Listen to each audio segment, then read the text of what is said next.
Hey, howdy, and welcome back.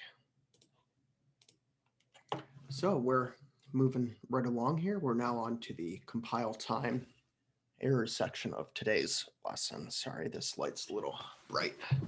Alrighty.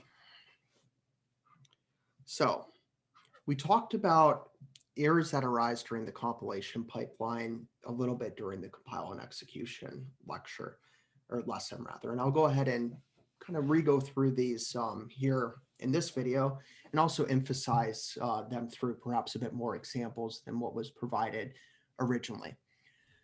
I will go ahead and say that these, at least in this course, will probably be the most, I don't want to say obvious, but informative errors that we'll see within our program. The compiler is quite nice. It's come a long way, and it can really kind of help you, guide you towards where errors that are of the syntax or type are arising from. So here's an example, and the next two slides, it's just going to be an example of an error as well as the message that the compiler will go ahead and provide you with. So in this case, I was attempting to insert howdy world to cout, standard output. Notice here, instead of the insertion operator, I had a less than operator. Notice that this, and this would have been very hard to find if this operation was defined. Luckily, it wasn't. So what the compiler complained is, on line 7 of temp.cc, there was an error. We had invalid operands to a binary expression, so an expression with two operands. It says here that a standard library output stream and a C-style string here, that's how string literals are represented in our C++ program, were not of adequate operand types to the operator on this line, in this case, to the less than operator. So in this case, I mean, you could say it's a syntax error. It definitely was. It was a mistype. You might argue that it's a type error, irrespective, it's an error. And the compiler was quite nice in telling us where it is and what to look for, where likely we could find it. And just looking at this line, it was very obvious where the mistake was. Let's say we're trying to do something similarly and we're attempting to output hello to standard output, write it to standard output. Then we try to insert a line feed. Notice here, I only included a single colon instead of the double colon that is essentially the scope resolution operator. So in this case, the compiler complained, once again, error. We know that the file is temp.cc. We know that the error is on line 8. And what it's saying is unexpected colon and nested name specifier. And look here. It was nice to go, hey, did you mean this? In this case, yes, I did. And thank you very much. Okay, looking at another syntax error that we have. I think I presented this in the previous, in the compilation and execution lesson, but let's say I have the integer literal 2, and that's it, white space, and then 2 plus 4. Notice that in C++, we didn't have an operator in between these operands. So the compiler rightfully assumed that we meant for 2 to be a statement instead of an expression, that an expression that actually violated the syntax of the C++ language. So what the compiler has said is, hey, in temp.cc on line 7, you have an error. I expected you to have a semicolon after an expression. And again, the reason why it is complaining is because 2, white space 2 plus 4 is not a valid, let's say valid, not valid C++ syntax. It's not a valid statement in the C++ language. So let's now look at type errors.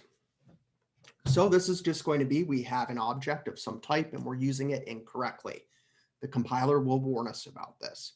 So let's say, again, I never have anything creative for these strings, so I'm just using my full name.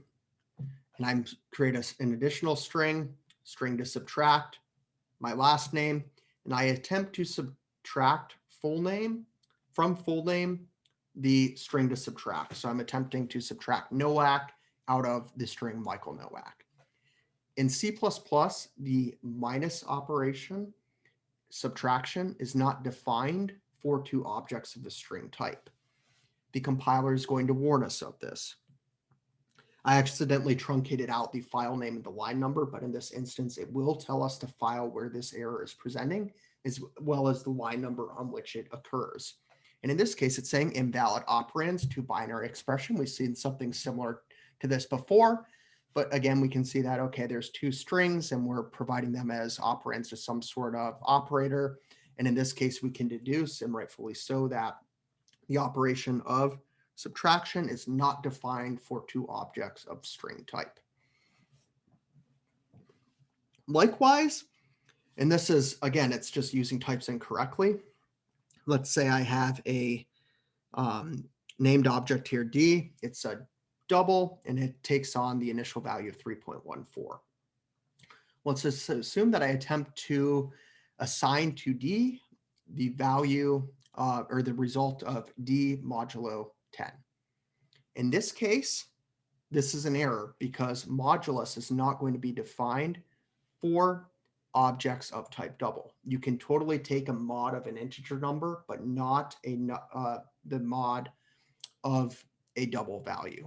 The kind of concept of a remainder in this case is not defined. So it's saying, hey, in temp.cc, line 8, you've got an error. Invalid operands to binary expression. Essentially, modulo is not defined for operands of type double and int. Here's kind of the last type error that I'll go ahead and present here. It's y equals 10, and I'm assuming that y is undeclared. If we attempt to use a variable that is undeclared, the compiler is going to complain. In this case, it's going to say, in this file on line 8, there was an error. You're using or attempting to use an undeclared identifier y. So it will also catch this too if you're attempting to, the compiler will catch if you're attempting to use a name that has not yet been introduced to the compiler. So with this in mind, it's likely you will encounter syntax and type errors. Syntax and type errors within your programs.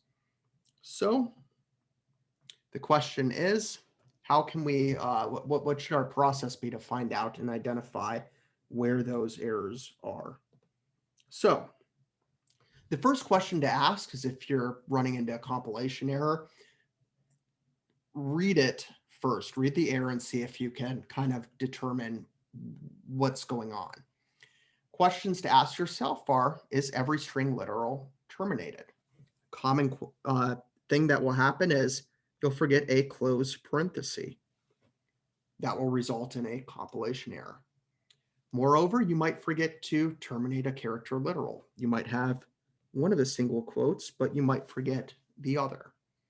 Furthermore, and this I've seen a couple times, is you forget to terminate a block. That is, you have a open parenthesis. However, you failed to include a close parenthesis, or in this case, close curly brace. Now on the actual parentheses, is every set of parentheses matched? So this is kind of obvious in this case, but you could think about where you're trying to influence the order of operations by using parentheses. You might have, say, nested parentheses, and you could very easily forget to match one parenthesis with say, an open with a close. And that's what I'm kind of illustrating here, is that sometimes we forget to match our set of parentheses. One thing to keep in mind is that the compiler is going to generally report these kinds of errors late, essentially it won't catch that you didn't mean to say close it, whatever it is, until it figures out that, oh, the syntax is actually invalid. So frequently what you'll see is these errors will have incorrect line numbers. So the key thing is to kind of look at them and realize that, okay, this compilation error could have been reported late, so I should look around this line number, not necessarily exactly and only on the line number that it has provided to me. Furthermore, taking kind of the next step forward is if your program's not compiling, the next question is every name declared? Did you include the needed headers? So what if you're doing something like std vector int, and the compiler complains something about not knowing what a standard library vector is? First question would be, okay, well, did I include the necessary header files to use a vector? And oftentimes, that is kind of the culprit in this scenario. Furthermore, is every name used before it's declared before it's used? We already showed an example of that with Y on the previous slide. You have to remember that in C++, all identifiers are going to be case sensitive. So it could be that you might have declared the variable correctly, but you might have spelt the name incorrectly, and that could be with respect to case or in the actual spelling. So do, check out those kind of instances. If you're saying a name is not declared, but you're pretty confident that it was, ensure that you're using the correct spelling. So in this case, we introduce count, it's bound to an integer object, and then we try to increment it. But we forget that C++ is case sensitive and we used an uppercase C. That will definitely get flagged by the compiler and your program will not compile.